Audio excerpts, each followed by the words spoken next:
Hey everybody, thanks for joining me today.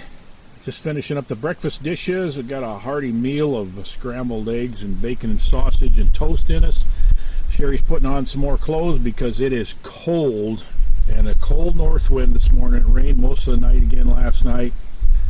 Yesterday it got pretty nice for a while in the afternoon, and we caught a pile of walleyes and a bunch of northern pike, small ones.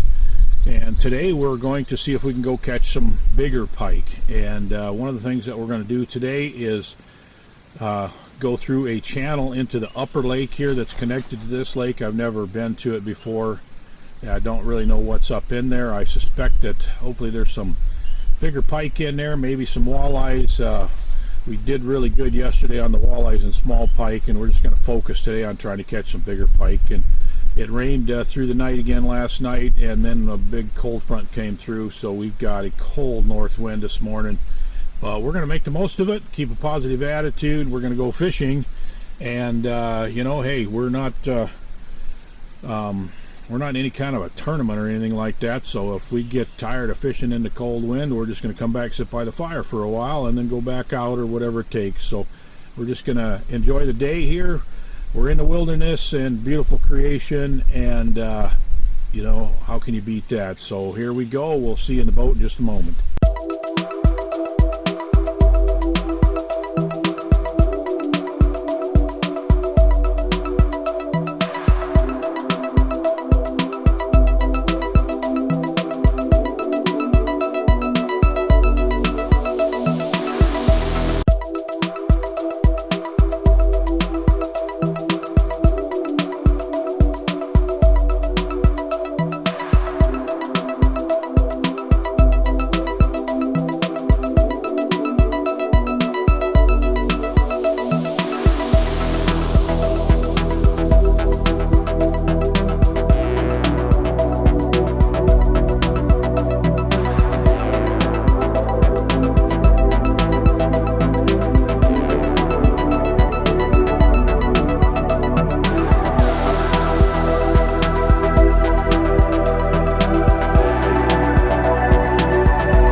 So we fished a bunch of these shallow, dark bottom bays, which is where all these northerns are right now. And there's last year's weeds dead in there that gives them a little bit of structure, a little bit of cover.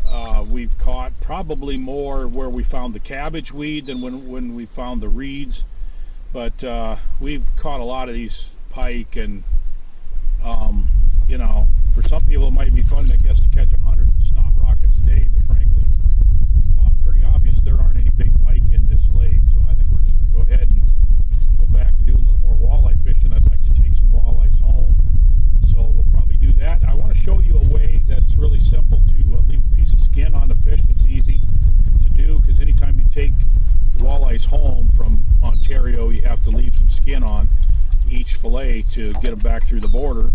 And then for supper tonight, we're going to show you a really interesting cowboy stew that we really like to make when we're camping. It's a recipe that a friend of mine showed me when we were in high school.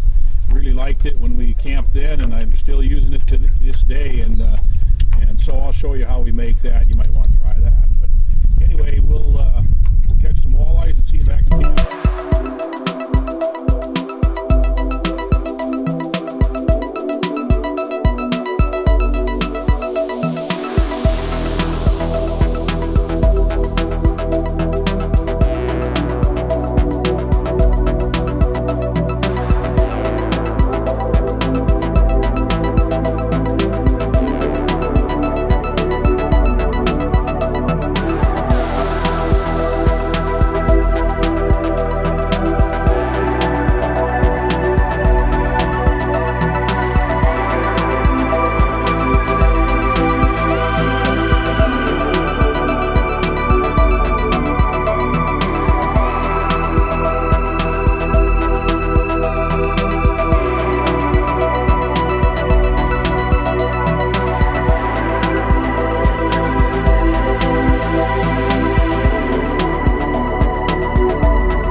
Well, okay, it was sure disappointing not to be able to go catch some really nice northerns. I thought we'd get some big northerns today. I've been looking at that lake on aerial photography all winter thinking, oh, I can't wait to get back in there. And so it's pretty disappointing that it was just completely full of little northerns and no big ones. But it's, you know, that's how you got to explore these places to find out what's in them. And now we decided to go out this afternoon and get our walleyes to take home. So it didn't take us very long to get a limit of walleyes, and I'm going to fillet these up, and then we're going to cook some cowboy stew for supper. So I just wanted to show you a real simple way here to leave a little bit of skin on. It's the easiest way that I know of to leave the skin on. That's easy to take off once you get home, and you have to have the skin on when it goes across the border. So we'll just walk you through the process here.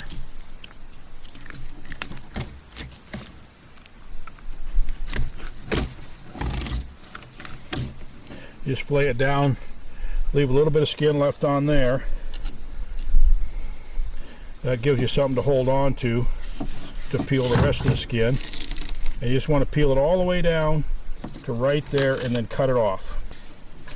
And then when you get home and you want to take the skin off, you just peel right there and you just peel that right off. And you got a skinless, boneless walleye fillet. All right, there is 8 beautiful walleye fillets in there, and this is the way you have to package them to take them across the border. They have to be able to count them. If you freeze them especially, you got to make sure you lay them out in such a way that they can be counted. Otherwise, they can literally make you sit there and wait while they thaw out your fish to count them. So this is the best way to do it. Anyway, this is all my system. This is the way I do it. If you have a different way of leaving the skin on or a different way of packaging them, I'd love to hear it. Go ahead and leave a comment below. So anyway, we're going to have cowboy stew for supper now, and then we're going to get the boat loaded.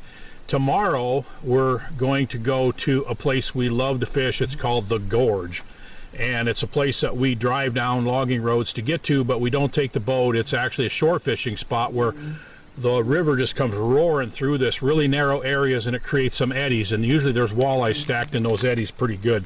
So we just stand on the banks and fish, and that'll be tomorrow's video. So enjoy the cowboy stew, and then be sure to leave comments if you're interested in any more information about what we're doing. I'll do my best to answer them. Okay, I'm going to make cowboy stew here. This is my friend Marty came up with this idea, or brought it to our camp when we were in like about 9th grade or so, and I've altered it a little bit, but man, I have used this for camping a lot. It's really good. So we're going to start out, once you get your burger browned and drained, then we're going to start adding the ingredients.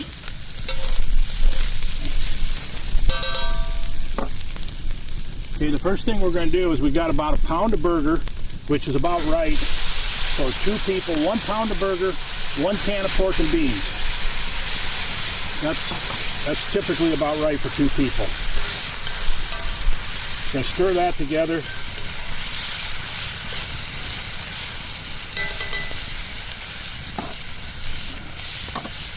And then we're going to put in this is about 1/4 of a sauteed onion. If you like onions, you can do a little more than 1/4 of a, maybe do a half onion or something like that. I don't like the onion flavor to overpower the stew. Okay, then we're going to put in some bacon crumbles, some Heinz 57 steak sauce,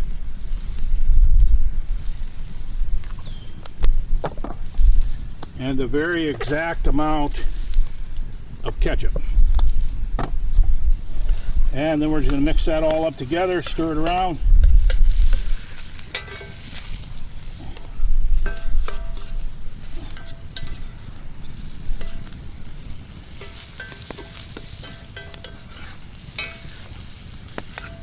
Now we're going to take this off the main part of the heat so it'll just simmer. And we're going to simmer it for about 10 minutes or so to mix the flavors together real good. It thickens up. And this literally is a meal. You don't have to add anything. You don't have to have anything with it if you don't want. Sometimes we like to put it on toast or something, or just bread.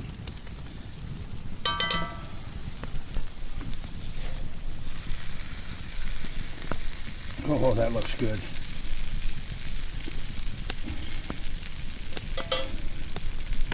Cowboys never had it so good.